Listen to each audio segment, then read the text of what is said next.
livestock production experience and currently operates a sheep and cattle farm called Log Cabin Livestock in Stronach, Michigan.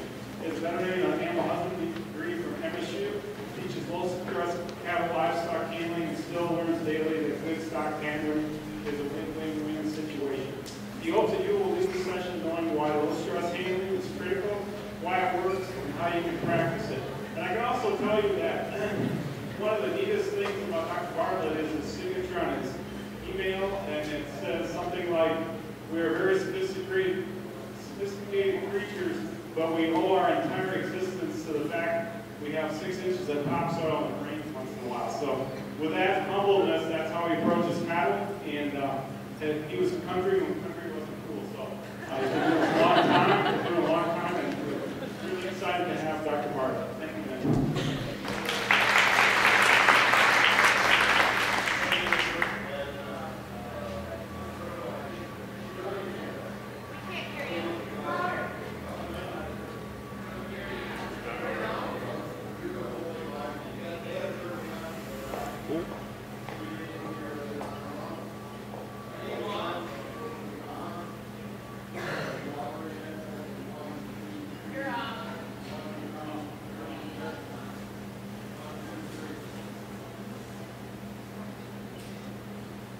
Testing, 1, 2, 3.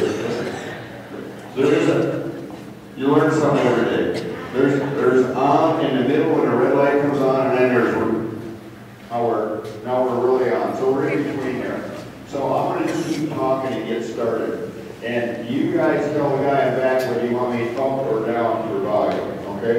And I'll just talk the same, so we'll let that go. As I was saying, the previous animal handling speaker, I got to give her a lot of credit for being smart enough to work with videos, you know, and if it doesn't turn out. And I've got some livestock here to work with today. And when I first started doing these, it always bothered me to say, like, you know, how can I'm not sure I can get these animals to do what I want, when I want, exactly for everybody here today. But I think if there's no other lesson you take home today, I want you to realize when you're working with livestock, you've got to be on their schedule. And we're going to show you today the best we can show you today. But if it don't work, that's what they gave me to work with, and that's what we're going to do. And that's what you need to realize when you go work livestock. You don't say, I want to be done in 23 minutes. Because that may not be the schedule they're on today. I tell you what, if you go slow, you'll be done in 15. If you think you can get done in 23, you'll be there an hour and 23 minutes later, because that's the way it works. The hurrier you go, the behinder you get. So just keep that in mind that I've got a plan on what I want to demonstrate for you today. We're going to talk about some things first, but what we can get. Title about fun and profit. I really want to keep this in mind that livestock handling really can be enjoyable and challenging and really interesting experience. But it's just not about warm and fuzzy. There's really a lot of profit in it. And I'm not going to quote you a whole bunch of research. I'll just give you one little thing. That there's over 1,100 pounds more milk when dairy cattle are versus handler. Okay? So, and that's really critical. You know, that's a couple $100 a cow. Or $220 a cow. So the whole idea is so that you don't even have to have somebody beating on the cows. The cows, if in there, is it Maya? I don't know. Change battery. This is a completely different unit. A different unit we have. I'll be trying. So that the whole idea that cattle can tell when things are going well. And if you don't have to believe me, just think, anybody got a dog? Anybody got a dog? Okay. Have you ever had a significant discussion with your other in the family? You know, not really loud, significant discussions? What did the dog do? Dog curled the tail. He was out of the room like now. You weren't even hollering at the dog, were you? You were just having a discussion. I'm going to get emotional here in about a minute.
Testing. Okay. We'll try one more time. I really like to use a headset with cattle, then I have both my hands to do stuff with.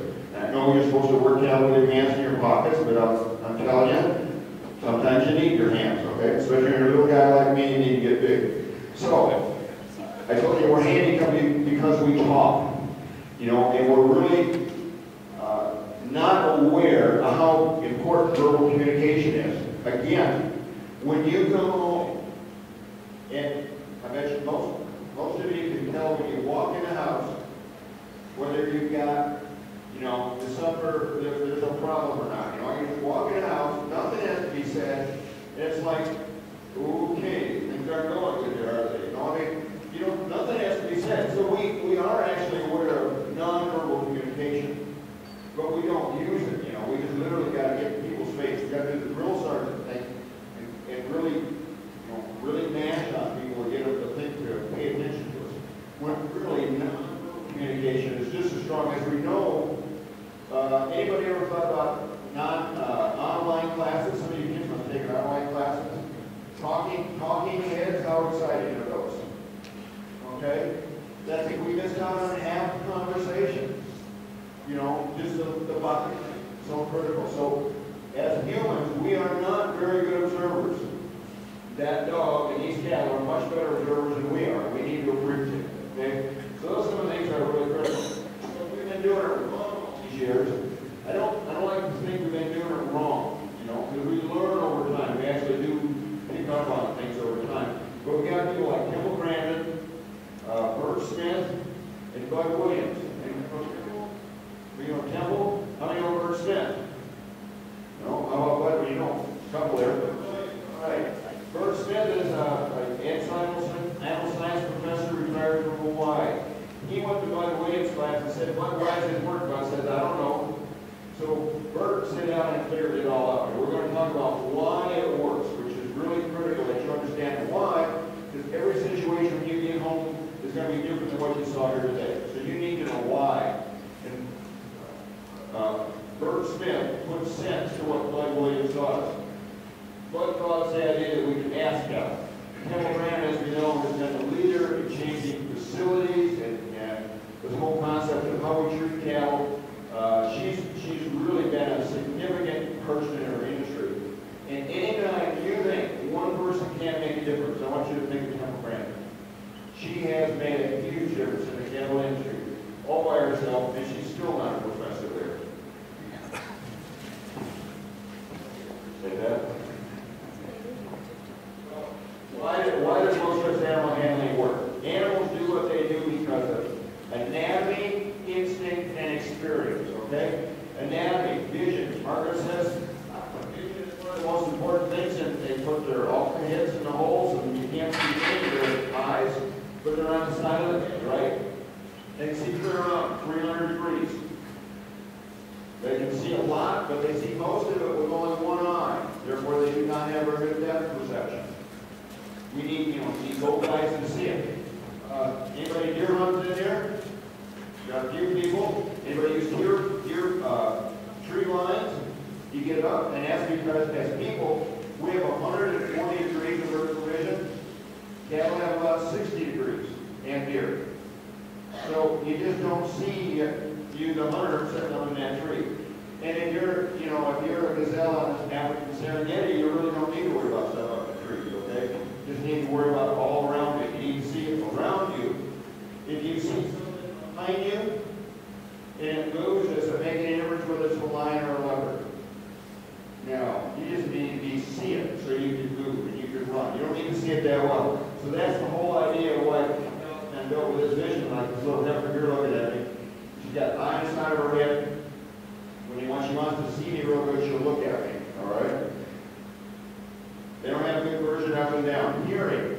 Ironically, cattle, they hear very good. I think it's always interesting that they shout. We shout at cattle when they really can hear better, both volume and range. We don't really need to shout. I think we hear really well.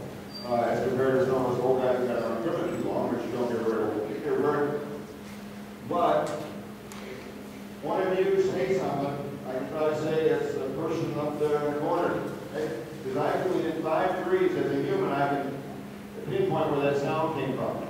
Arrow can always tell we're about 30 degrees. Is this coming down again, or is it okay? Okay.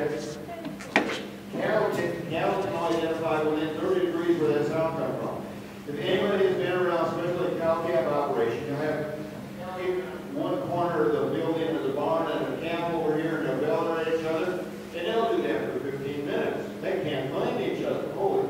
And you're standing out there saying, get a life, people, you know, you're like right there. And all of a sudden the calf goes over and goes, oh, there you are, Mom. I didn't know where you were. They've been belling for 15 minutes because they don't know where this sound's coming from. But you begin to see a trend here. They take in lots of stimulus.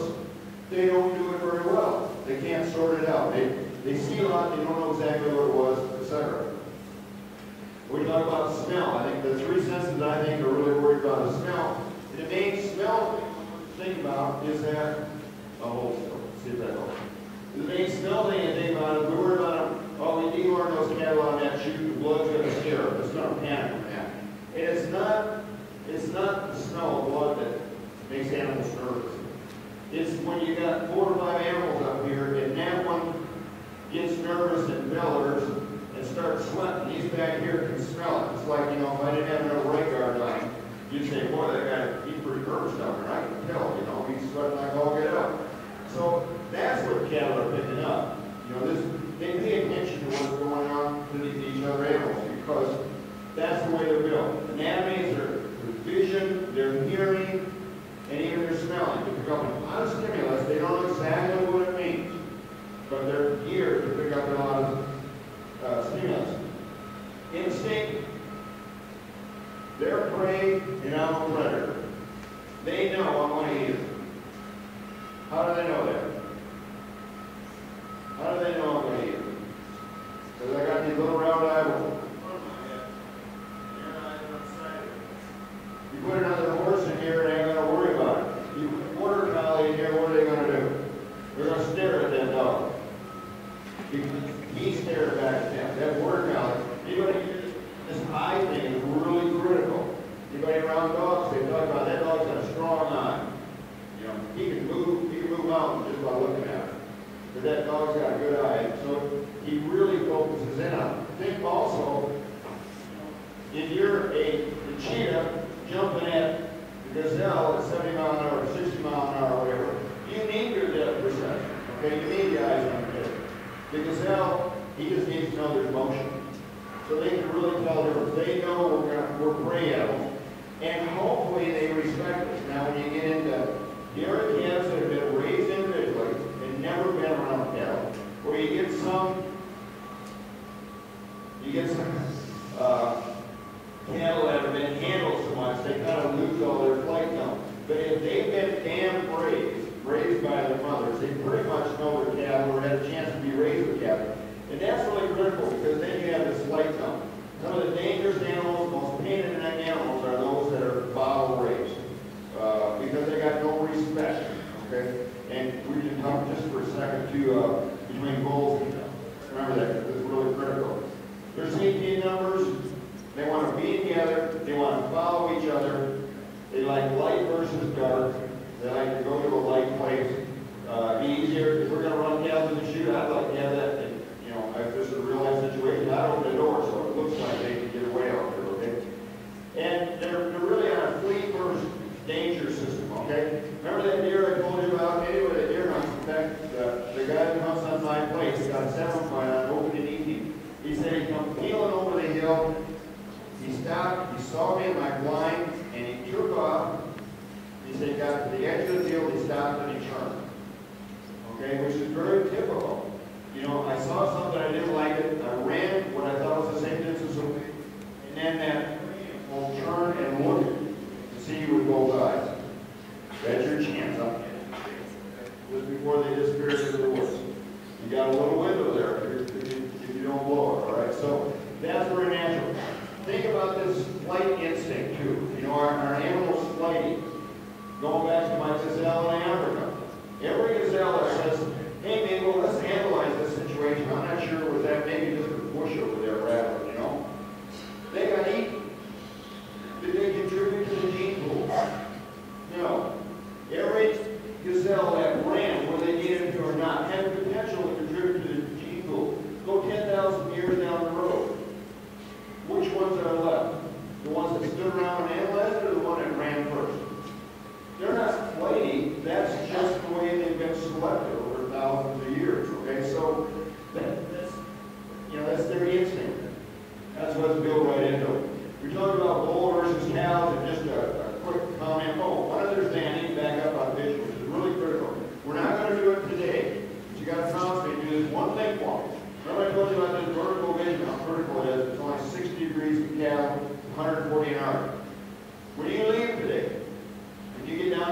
flat spot.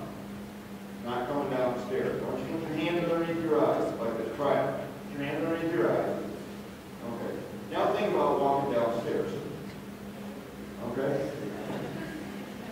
That doesn't sound. How many people say, cattle don't, you can push them uphill, but you can't make them downhill? Yeah. You want to look? How do I see without going downhill? I have to put my head down. I have to put my head down. If somebody's beating on my backside, I'm watching them. I'm not going to put my head down. Because I'm afraid of them. Remember, I'm going to get eaten. I want to be up looking around. So that means I'm going to walk where I don't know where my feet are going. I don't want to go down there. I'm going to hurt myself.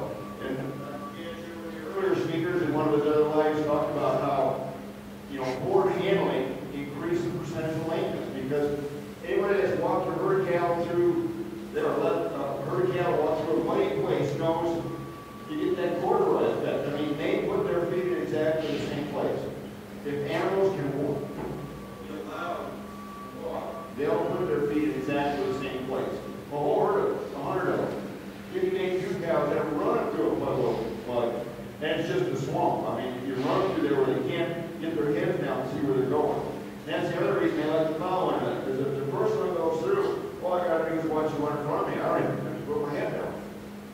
So that's another reason they like to follow one another. So this whole foot thing, it makes a lot of sense. And it's because they can't see where the feet are. All right?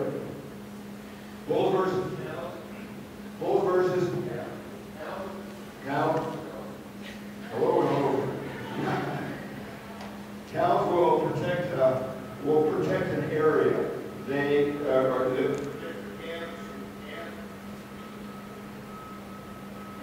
cows will protect themselves and their calf. So if you're going up to a cow and she's kind of charging you, usually if you drop the calf and go, she'll probably stop at the calf, okay? She won't take you. But bull protects the territory. That's his job as a hammer. His hammer to protect the territory, okay? So you need to be out of the area or he'll take you out. I had a friend of mine who was slightly rotund, an old veterinarian friend, was a great guy. And we used to do this together.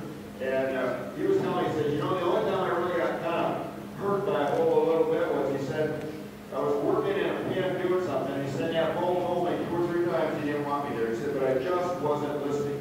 He said, and somebody like me, you get through bulls that far apart with somebody helping you. And he said, I don't. He said, he told me, he said, he just told me he didn't like me being there, and I just wasn't listening. So it's really critical that with us. I also think there's a difference in species. We have horses that live 40 years, cattle that live 15, sheep that live 5, chickens that live 6 weeks, give or take a little. And I think it has to do with instinctive. And I work a lot with sheep, and I think it's really interesting. People say sheep are so dumb, and I'm thinking if it's so dumb, they should be real easy to outsmart, And it's not that easy to outsmart sheep because they are so hardwired for instinctive. They know they're going to do it. Like people say, sheep get out and you can chase them back in the hole they get out. Yeah, you got to take them out of the gate. They'll never find that hole again, because sheep are very instinctive. The longer an animal lives, the more important experience comes. And you got instinct and experience. When the chicken doesn't have a lot of time to learn how to eat. You better be kind of born to do it. Whereas the older, the longer they get, then instinct becomes more important. Of course, you'd be afraid of going in a trailer for 10 years of his life, and for the next 10 years, you would be the easiest local thing going. You could sheep that is not, okay? Instinct depends on some. We're talking about experience. I talk anatomy, instinct, experience. The 3 reasons why animals do what they do. Previous experience, fear of the new. They're really creatures of habit. And I hate to pick on cattle all the time because, and I'll pick on Eric, because Eric's a friend of mine, or was anyway. But, he's sitting in the same chair he was before. Most people sit in the same chair. You guys have sat in the same chair as you did before. I mean, how many of you seen going into church and seen somebody sitting in somebody's pew, and then those people come in, and you just see this like, oh my goodness, what are we going to do? Somebody's sitting there every day. I don't know where to go,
One time I drank Dr. Pepper pop.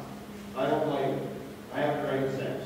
In fact, I saw it at the machine the other day, and I went for a Coke or something. I said, no, I'm not going to drink anything. You know, that's all that's there. I'm not drinking it. Because I tried it once and I didn't like it.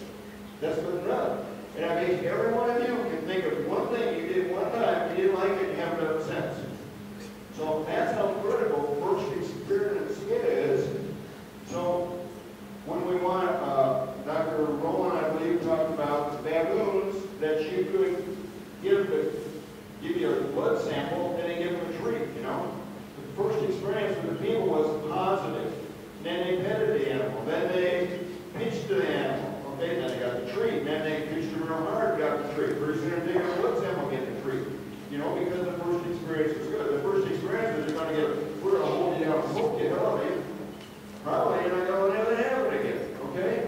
And then it doesn't matter how many treats you get after that. You've been through that once, and it's bad. I mean, Dennis got that figured out. They give you a sucker, right? When you're a kid, you get your sucker. So, first experience is really critical, all right? So, I just wanted to take a minute because I did talk about why this stuff works. Because anatomy, instinct, experience. That's just the way things are. You need to understand, and every time something doesn't work, you can go back and you can probably see, oh, okay, I know what happened, or just even little things on why, you know, why didn't it work? Because you did it. Whatever doesn't work is something you did, and you figure out how you interact with the animal and why it didn't work. We're going to run some animals for the shoot in just a little bit, but I just want to mention something about facilities, because at one time we kind of felt that you could make facilities idiot-proof. I mean, you can make facilities that anybody can work with. And that's not really true. You know, I mean, you still need some training. And the better you are, the less you need for facilities. All right, so facilities should help you. That's really critical. Facilities should help you do what you need to do. Safe and sound, not cause injury. I don't like noisy shoes because banging metal is just loud and screechy no matter what you do. Visual barriers. Think about visual barriers. If I was working these cattle and you were over here and not part of the program today, I'd just give you a sheet of plywood along here. I'd have this solid side, so I can work the animals from that side. They can see me. I want them to be able to see me, but I don't want them to be distracted by you over here. Maybe it's a return alley for a bunch of cattle. Remember the old blinders on the horses? It was so they weren't distracted. They could see a lot. Cut it back so they can focus on what you want them to see, okay? Desire for the very slow is fast. Let them sniff it, let them figure it out.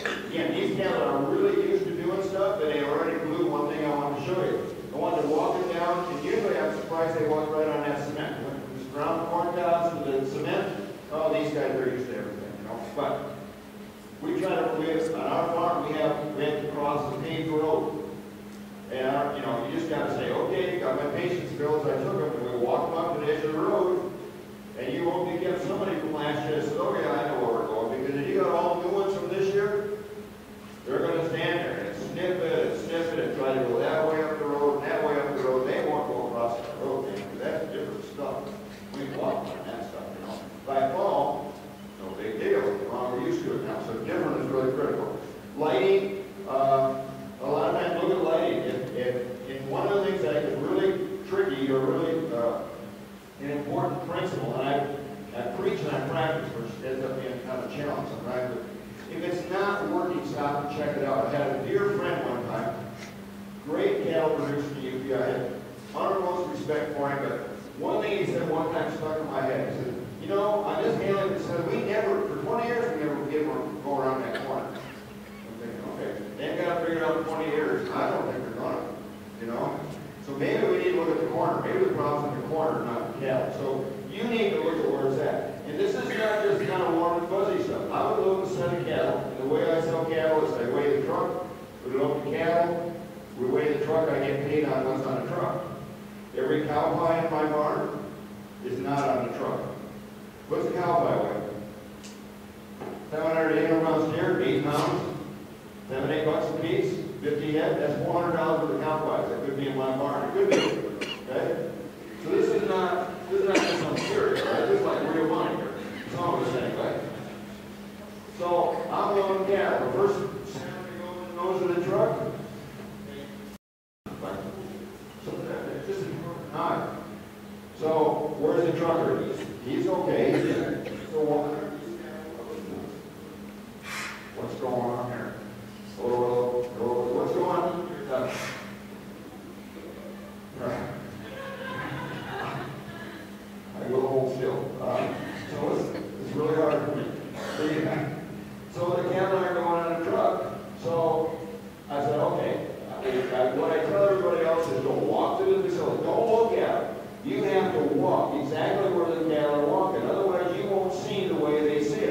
gotta do, you don't need to call like Temple Prime members, you at least need to walk through them, okay?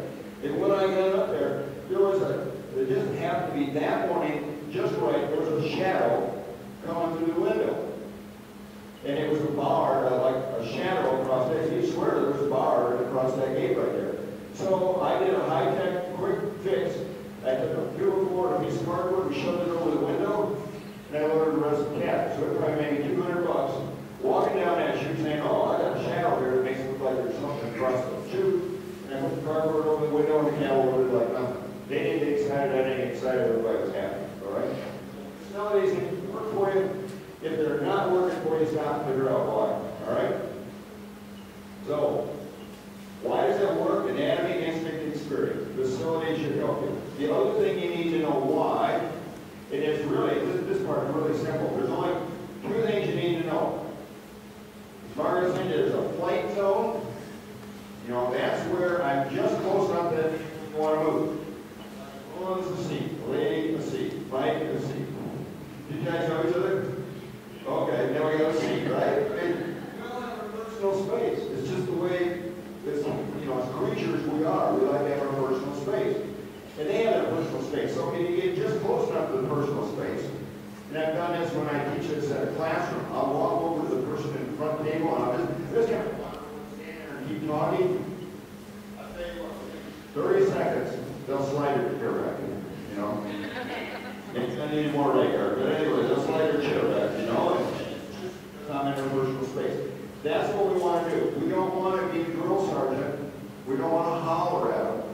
And our body language is how close we are is how loud we're talking to them. If I'm just on the edge of them, I'm just asking them to do what they want. It was their decision to move. Marcus' little video was really so cool, you know. You walk just close enough to them, they'll move, you stop, they stop. That means you're on the edge of the play zone. Point two, there's only two of them. Where you interject determines which way they're going to go. Okay? So we'll see if we get a volunteer. So it's flight zone. You guys are always paying attention. Come on, I need somebody to pay attention.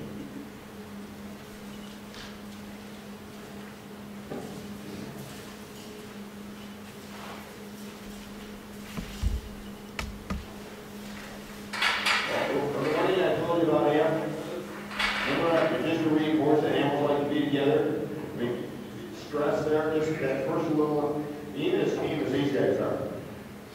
Wait a minute, I don't want to be over here by myself. This is usually something bad happens when I'm by myself. You know, I get nervous then. So, I'm out of flight zone. So if I can, just, I mean, we're to read language. We shouldn't have to run over me to say, oh, you're too close, you know. Margaret, set that back up. A little pressure.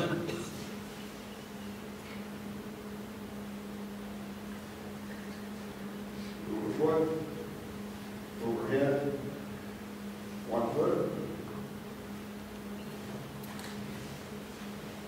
Not the way it is today. So, and that's all I'm doing. I'm just getting just up closer to her. Move.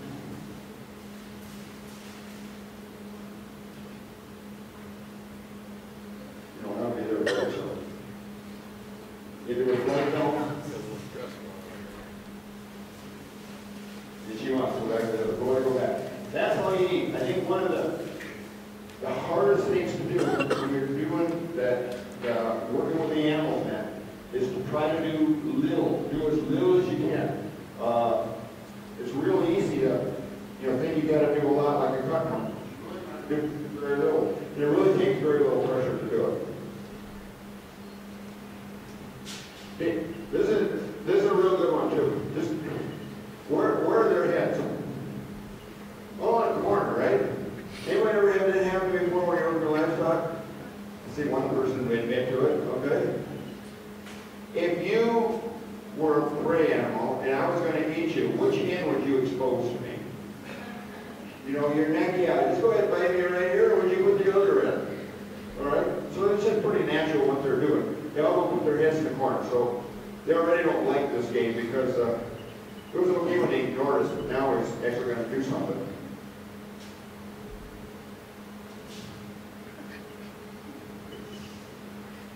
put my hand up so she could see me.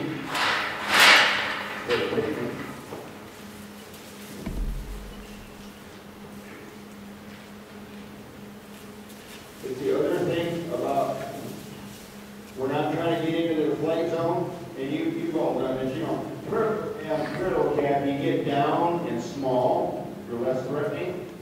You get big and you stand this way. Margaret said that she might mention this way is less threatening than this way. And when you do this, you're a lot more bigger. But one used to work elk and rut with a stick, not to beat on them, just to be the tallest thing out there. As long as you were taller than the elk when they jumped up, you were boss. So you want to make sure you have a big stick, okay? Not to hit them with, just to be taller than they were. The other thing, and it's hard to overtake this, when we've got our ewes and lambs, we'll have 400 to 500 ewes, 600 to 700 lambs, so we'll have 1,000 head we're trying to put in a 16-foot barn door. You know, you can stand out here and push and holler. There's no way you're going to have any impact on those ones in front that are standing by the door saying, oh, I don't know if I want to go in here or not. So how do you get them to go in there from way at the back? Just like we were talking about running right now. You're way back here. How do you make them go? You walk back and forth. The other thing is, if you get big and you just walk back and forth, and you do that for like eternity, 30 seconds. So, okay? I'm serious. Do that for 30 seconds. You walk back and forth and get big. You can see that, you know, that's making them nervous. And you can make those animals in front of the group move. And you don't believe me, but that's okay. You just try it sometime. You get a big group of animals, they want to go somewhere. You get behind them, just back and forth, they get big. Or a lot of times I'll use a paddle. Animals, and I'll swing that paddle up in the air here. And you radiate that force, not you radiate that force to the front of the group. It's just amazing. You can do it. I want to cut this heifer off.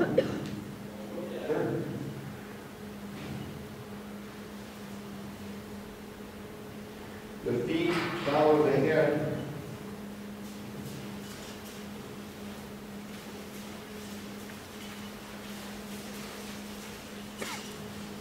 The other thing, probably I should have done a little more earlier, and I didn't do it, is just like busy with you. Mike introduced me, so you know who you're talking to. If we were talking, I said, hi, how you doing today? You know, we shake hands, how's things going and everything.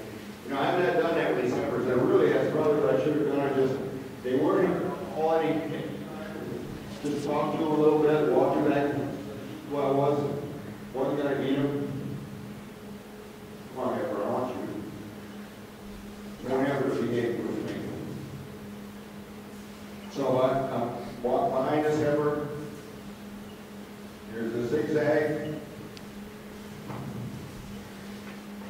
To get her to walk this way, a little pressure, turn the head, push behind the shoulder.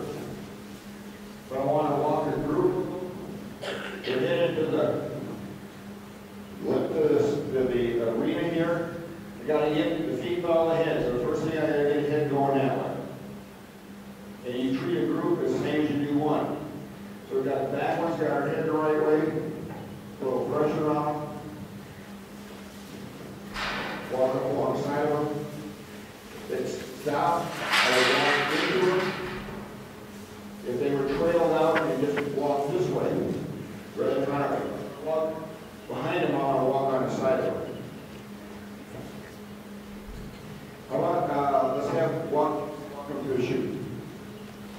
Get my chute man in there. Can you run this chute forward? All right. You know, that sounds like a really silly question, but I got it, and Margaret mentioned it, and anytime you work with Livestock, we have a couple neighbors that help us out. And they're great, and they really want to do a good job.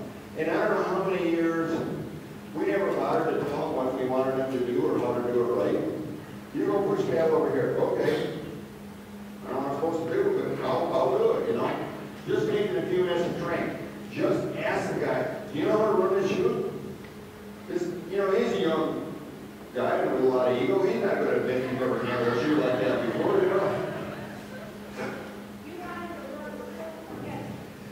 What is gonna run them through the first time? What do you think of this chute? Shut it. Open it. Real noisy. This part isn't too bad. This up here, you know, get out your duct tape, get out something to buffer some of that noise. I don't like, we used to have a sheep scale that was a little metal thing, and I just hated it. I built an all wood one. I mean, we're talking just wood with little doors, and we literally weigh, you know, 1,000 lambs in 3 hours. We'll do like 5 lambs a minute, just because up, down, and it just is perfectly quiet. And the automatic scale just does it. It's cool. Quiet is really good.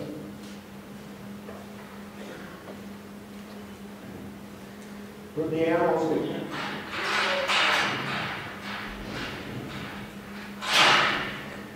We headed the right way. Turn wrong end. Turn one. Turn one head. You're paying attention. Stay together. Good.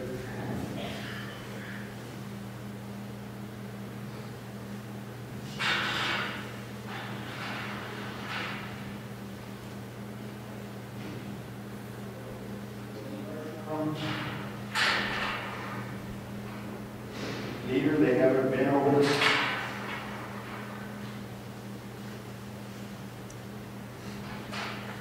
If this was a crowd pen, like the idea is you want it half full. This is not like a meat grinder where you fill it up.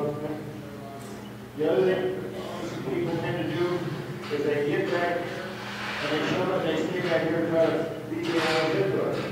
And what are these guys going to do? They're trying to run around looking at me. So if ideally,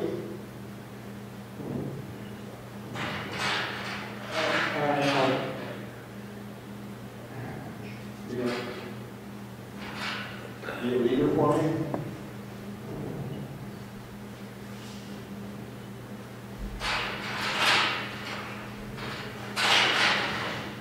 Thank you.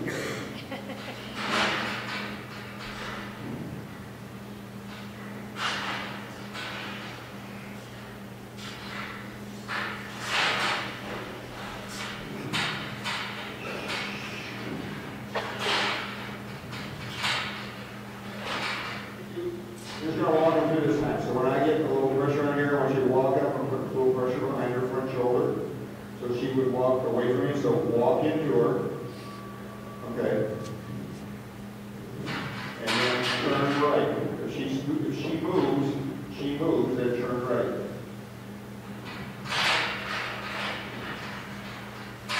You guys got to be tired or what?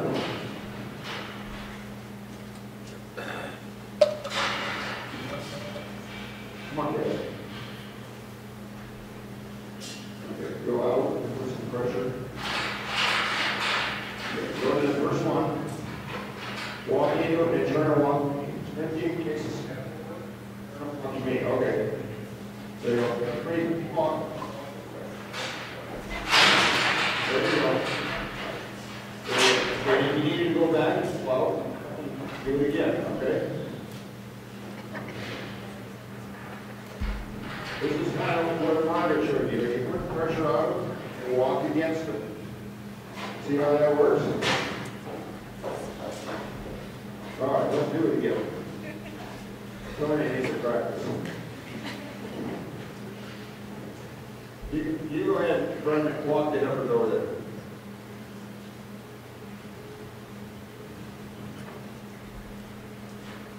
You got one up here. See if we move that girl. Okay, now, sometimes one's majority. If they're not, we're going to have to put a little more pressure on. Get bigger, get bigger. Walk up, sneak up there a little bit.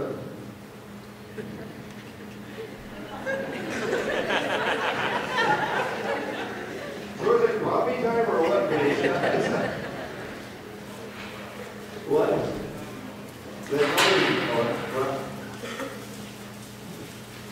Okay, we'll see if the second time through then better.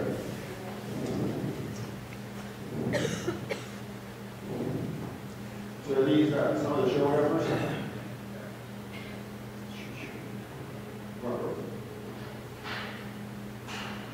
Okay, that's what they want. Yeah, but we're with the flight zone. We want to put pressure behind the shoulder. You know, I talk about going real slow now. These guys, sometimes you need to get bigger, be faster. Where's my leader? Shoot master, walk into him, turn.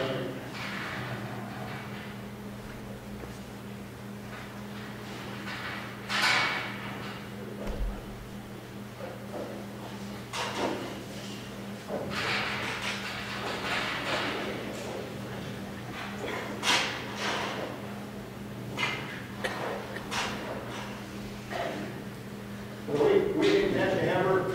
I think the whole idea, when it comes to doing facilities, a lot of you, or some of you I know, when you go out, you maybe don't have to university type facilities to work with. You can make things work. One of the things what I don't like about this is, I really like the alleys here, is the first one, once you get the first one, the other one's follow. So you always want at least four cows long. So that when one goes, they just pull each other. You know, you don't want them to follow each other. So I have a couple panels here along with your alley. You don't want the alley so it slides apart here. On my farm, or fix these problems, you know, on a temporary basis. But keep in mind, when you go to this place, it doesn't need to be Temple Grand and facilities that are 6 foot high. You can make things work, just take the same principle. A couple, two sets of alleys back here, 3 or 4 head, a bar to stop them, and then when that first one goes out, you open it up, and invariably the next one's going to want to go right in. You know, they'll pull each other, and that's what you want. You only want one first animal through there. All right? We were working real cattle that were nervous up there. You know, sometimes you get cattle. Don't want to go in, stick a piece of plywood or big piece of cardboard or something here. So the cattle coming down the chute aren't distracted by this screw over here doing stuff. You know, again, that visual barrier. When it becomes a distraction, block it out. When you want to be able to see you, leave it open. Depends on what you're trying to accomplish. And quiet things down. And when you let them out, this goes back to that old sucker theory from the dance. When you let them out, do something good for them. I had a friend that raised bison, and she raised her bison. And anyone knows anything about handling bison, you literally need to handle them individually because they don't handle the separation very well. She run her calves through there, and then she feed them hay. And they got to the point where going through that shoe, man, because I get hay. 3 weeks ago, I was in Alaska, and they were teaching and they pulled the hair off of them. And they have to take the shoes, so they teach them baby mustache. And they just work right through it. Don't worry about this big. They don't worry about this big, but they said that they had some males. 2-foot concrete walls and overtime, right through them.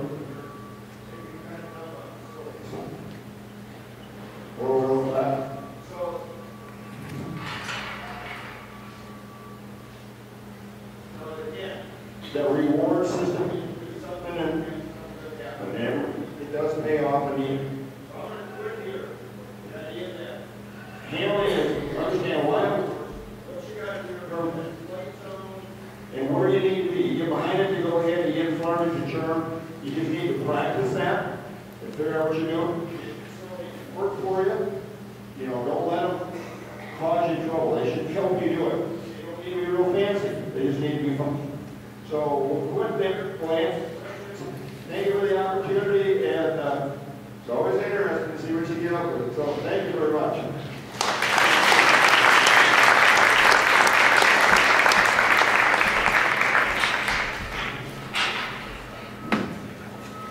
How many of you work at it? No. That's good. So what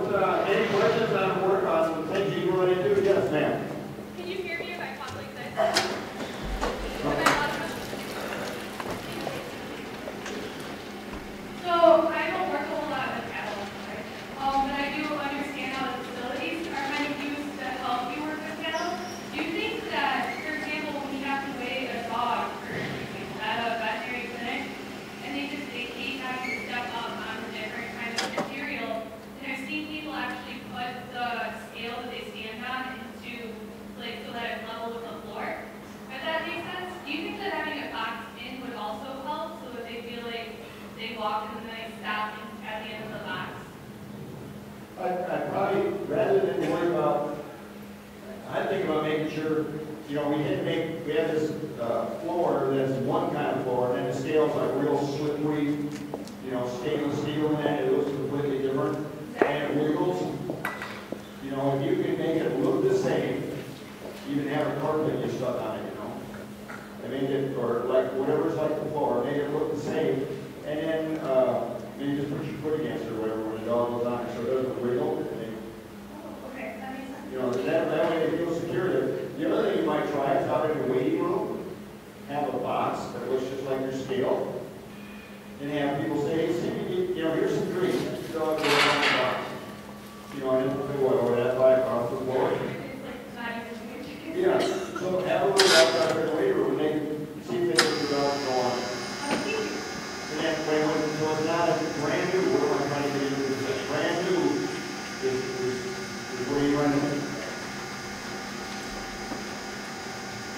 Any other comments about what the cattle attack? And I don't know if my children, but I think one of the reasons we really got combos was I really got started on this whole idea of low stress cattle handling was when we first started doing TV testing. And there was, you know, a lot of people said, you know, we got them in once, man, but that TV testing is so stressful, we can't get it back again. And you need to realize that TV testing is a 1/10 of an ml with a 25-gauge needle. Most things have been bit by okay? It didn't have anything to do with the TV testing. It had to do with the stress of getting them up and running them individually. If you're a herd animal, what could be more stressful than going from your home to a new home with your buddies, to a new home with a few buddies, to a new place? Man, I don't have anybody's left, you know? This is the end of the world because I don't see any other alternative, you know? And then have it done by somebody who says, I don't want to do this, by God, and I don't like it. And if we got to do it, we're going to get it done, you know? I mean, the people who did it weren't happy having to do it, and that's just kind of the way it was. So you end up with people that don't have the right attitude, cows didn't know what was going to happen. And then that's why you couldn't get her back in the next time. And that's why people got hurt. And why cows got hurt, people got hurt. So it's really a lot of this attitude, you know, facilities and knowledge, and then just have the right attitude. And as I told you when I started, I don't have any idea what we're going to get done today, but we'll show you all we can, depending on what we get done today. Because that's just, we're working on their schedule. And that's really critical. Any other comments or questions? Thank you kindly. Now.